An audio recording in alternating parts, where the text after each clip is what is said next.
उपस्थित असलेले महाराष्ट्र राज्याचे महामहिम राज्यपाल आदरणीय कोश्यारी साहेब,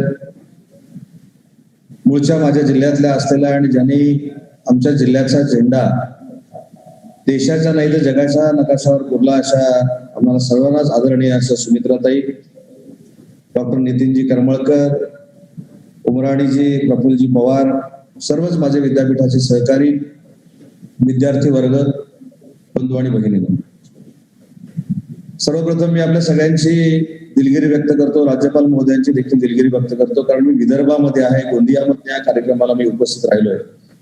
त्याच्यामुळे करमळकर सर, आपला जो प्रोटोकॉल वाईज पेहराव आहे तुम्ही करू शकलो नाही, त्याबद्दल मनपूर्वक दिलगिरी आपली व्यक्त करतो. आणि दुसरी देखील महत्वाची गोष्ट या ठिकाणी सांगतो की कदाचित असा गैरसमज व्हायला नको की निमंत्रण पत्रिकेवर माझं नाव नसतं तर मी या कार्यक्रमाला उपस्थित राहिलो असतो की नाही, ही शंका घेण्याचं काही कारण नाही. आणि ज्या कार्यक्रमाला राज्यपाल महोदय उपस्थित राहणार आहेत, ज्या कार्यक्रमाला सुमित्राताई उपस्थित राहणार आहेत, मला असं वाटतं की त्या निमंत्रण पत्रिकेवर उदय सामंतचं नाव आहे किंवा नाही याला मी जास्त महत्व देत नाही. मी ज्यावेळी मंत्री म्हणून काम करतोय, माझी जबाबदारी आहे की सगळ्यांना बरोबर घेऊन जाणं, बरोबर घेऊन त्या विद्यापीठाचा उत्कर्ष करणं. आणि याच भावनेतनं नाव असलं काय किंवा नसलं काय, 100% या कार्यक्रमाला मी उपस्थित राहिलो असतो आणि त्याच्यामध्ये कुठेही माझ्या मनामध्ये किंतु परंतु याच्यातला अजिबात भाग नाही.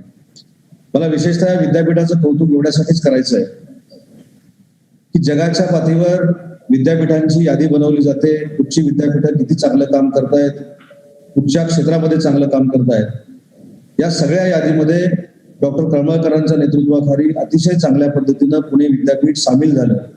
त्याबद्दल देखील शासनाचा मंत्री म्हणून करमळकर तुमचं आणि सर्वांचंच मला मनापासून कौतुक केलं पाहिजे, त्यांना धन्यवाद दिले पाहिजे. आणि कोकणातली एक व्यक्ती मनात आणलं तर काय करू शकते हे डॉक्टर करमळकरांनी दाखवून दिलं, त्याबद्दल देखील मला त्यांना धन्यवाद द्यायचे, त्यांचं मनापासूनचं कौतुक करायचं. मला ताईंना देखील या ठिकाणी सांगितलं पाहिजे आणि राज्यपाल महोदयांना देखील सांगितलं पाहिजे की पुणे विद्यापीठानं आपल्या एज्युकेशन सिस्टीम मध्ये देशाच्या जडणघडणीमध्ये एक वेगळा ठसा उमटवलेला आहे. त्याची स्थापना कधी झाली आपल्या सगळ्यांना माहिती आहे, कशासाठी झाली हे देखील आपल्या सगळ्यांना माहिती आहे. परंतु पुणे जिल्हा म्हटलं की एज्युकेशनल हब असं हल्ली देशाच्या समोर येतं. आयटी सेक्टरमध्ये अतिशय चांगलं जुळं काम करणारे जिल्हा म्हणून लोकांच्या समोर येतो. पण या सगळ्या आधुनिक जगामध्ये काम करत असताना माझं विद्यापीठ देखील या सगळ्यांच्या पुढे आहे हे दाखवण्याचं काम विद्यापीठाने केलंय आणि हे खरोखरच कौतुकास्पद आहे. मी अनेक वेळा विद्यापीठामध्ये जातो, अनेक वेळा मला विद्यापीठाच्या सगळ्या सहकाऱ्यांशी चर्चा करण्याची संधी मिळते. पण नवीन नवीन उपक्रम आणि जो उपक्रम कोविडच्या निमित्तानं आपण सगळेच शिकलो आणि ज्या उपक्रमाच्या माध्यमातून आपण आता बोलतोय तो ऑनलाईन उपक्रम, याच्यामध्ये देखील एक वेगळं स्थान नक्कीच पुणे विद्यापीठानं तयार केलेलं आहे. आणि म्हणून ऑनलाईन एज्युकेशन सिस्टीमच्या कमिटीवर देखील महाराष्ट्र शासनाला डॉक्टर करमळकर सरांना घेणं भाग पडलं.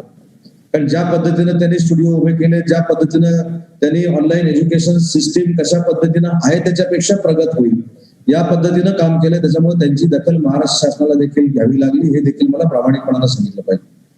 नवं शिक्षण धोरण येत असताना केंद्र शासनानं जे शिक्षण धोरण जाहीर केलंय ते आता महाराष्ट्रामध्ये कशा पद्धतीनं राबवायचं यासाठी देखील डॉक्टर माशेलकरांच्या नेतृत्वाखाली एक कमिटी स्थापन झालेली आहे. त्याच्यामध्ये देखील आम्ही पुढे काम करणार आहोत, जेणेकरून महाराष्ट्रातला विद्यार्थी, पुणे विद्यापीठाचा विद्यार्थी हा जगाच्या कॉम्पिटिशनमध्ये टिकू शकतो आणि जगाच्या कॉम्पिटिशनमध्ये सरस ठरू शकतो. ही भावना घेऊन आणि हेच उद्दिष्ट घेऊन आम्ही सगळे आज या महाराष्ट्र शासनाच्या वतीनं काम करतोय.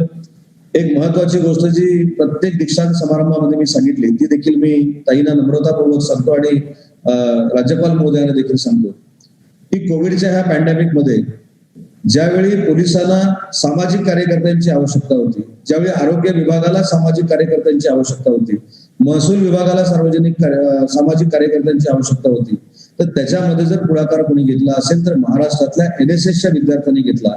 आणि पुणे विद्यापीठाच्या लाखो NSSच्या विद्यार्थ्यांनी या चळवळीमध्ये सहभागी होऊन महाराष्ट्र शासनाला, महाराष्ट्राच्या प्रशासनाला अतिशय चांगल्या पद्धतीने सहकार्य केले. त्याबद्दल त्यांचं देखील या कार्यक्रमाच्या निमित्तानं कौतुक करणं गरजेचं आहे आणि विशेषतः त्यांच्या पालकांचं कौतुक करणं गरजेचं आहे. जे मी प्रत्येक कार्यक्रमामध्ये सांगत आलो, महाराष्ट्र शासनानं त्यावेळी असा एक नियम केला होता की या NSSच्या विद्यार्थ्यांना जर या चळवळीमध्ये सहभागी व्हायचं असेल तर त्यांच्या पालकांची संमती असणं आवश्यक आहे. मला असं वाटतं की महाराष्ट्र हा संस्कृती जपणारं राज्य आहे. महाराष्ट्र ही परंपरा जपणारं राज्य आहे. छत्रपती शिवाजी महाराजांचा वारसा या महाराष्ट्राला लाभलेला आहे. आणि म्हणून पालकांनी देखील मला असं वाटतं की जिजामातेचा आदर्श घेऊन संमती पत्र देण्यापेक्षा पालक स्वतःहून पुढे आले आणि आमच्या मुलांना या चळवळीमध्ये सामील करून घ्यावं असं प्रत्येक विद्यापीठाला त्यांनी लेखी स्वरूपाचं दिलं. ही ऊर्जा जी पालकांनी विद्यार्थ्यांमध्ये निर्माण केली त्या पालकांचं देखील कौतुक करणं आजच्या कार्यक्रमाच्या निमित्तानं क्रमप्राप्त आहे. ज्यांनी आज पदवी घेतली ते मला असं वाटतं की 1,60,959 विद्यार्थी आहेत. त्या सगळ्याच पदवी घेतलेल्या विद्यार्थी आणि विद्यार्थिनींना मी मनापासूनच्या शुभेच्छा देतो.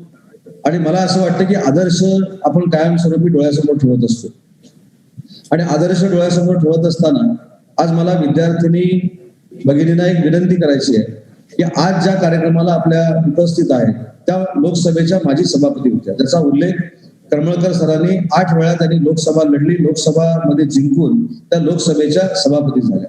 तसंच एक महाराष्ट्रातलं आपलं उदाहरण आहे की माननीय प्रतिभाताई पाटील या महाराष्ट्राच्या राष्ट्रपती म्हणून दिल्लीमध्ये त्यांनी आपली कारकीर्द केली.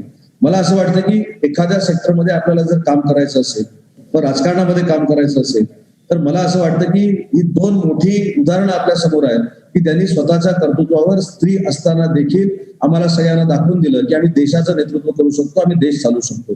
आणि म्हणून मला असं वाटतं की या कार्यक्रमाला सुमित्राताई उपस्थित राहिल्या त्याबद्दल मी सुमित्राताई आपल्याला मनापासून धन्यवाद देतो. विद्यापीठाच्या पदवी घेतलेल्या सगळ्याच विद्यार्थ्यांचं मी मनापासून कौतुक करतो. ज्यांनी PhD घेतलेली आहे त्यांना देखील त्यांचं मी कौतुक करतो. त्यांच्या भविष्याच्या वाटचालीला मी शुभेच्छा देतो. आणि पुन्हा एकदा या कार्यक्रमामध्ये मला सामील करून घेतल्याबद्दल विद्यापीठाला देखील धन्यवाद देतो. आणि या कार्यक्रमाला महामहिम राज्यपाल महोदय आणि सुमित्राताई हे उपस्थित राहिले त्याबद्दल या विभागाचा प्रमुख म्हणून आपल्याला देखील धन्यवाद देतो. आपले देखील आभार मानतो. सगळ्याच विद्यार्थ्यांना शुभेच्छा देतो आणि माझं मनोगत संपवतो. जय हिंद, जय महाराष्ट्र.